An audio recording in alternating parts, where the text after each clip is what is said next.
falta é deal de Eagle LNG. Com o senhor Coleman da mira essa. Não, é um processo, não? Nós temos um acordo firmado com o Eagle LNG e nós temos uma reunião, não? De maneira que o ministro Chon também indica que nós temos reto com permisso, não?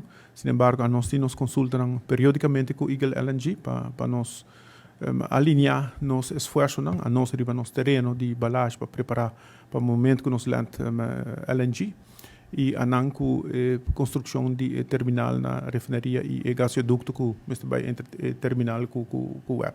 Pois nós nos consultamos um periódico, recentemente em julho, nossa firma trouxe nos alargar conditions precedent para ano, pois isso é vigente até com junho outro ano, então tem período nós meses nos passam de forma que nós temos progresso com o projeto.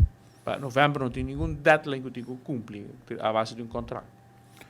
Novembro, não. Originalmente, a conditions precedent fica para novembro 2022, mas entretanto, nós está alargar a fecha e está junho nós está para pedir atualmente. E retraso aqui está custando web quanto placa? Não, a questão está precisando de conditions precedent. No momento que cumpre com a condição, não, então nós está vai invertir den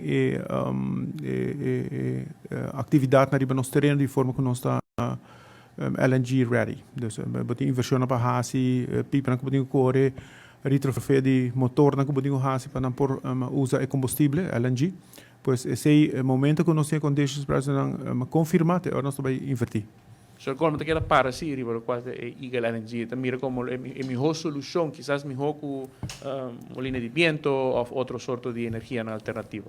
Não, LNG é uma energia transitória, não? E como país nós escolhe para si, tem ruta para chegar a mais energia renovável para nossa isla, é um choice nós faz na 2021, então nós choose para si, riba si também nós temos energia renovável alinhada, dus nós trabalhamos para 50% em 2030, pois a choice não botar como país e LNG tem sua vantagem, não, mientras que nós estamos buscando solução duradoura, botem LNG que tem seu impacto no meio ambiente, que tem menos pollution, pois e conduzir também com nosso mantenimento menos intensivo.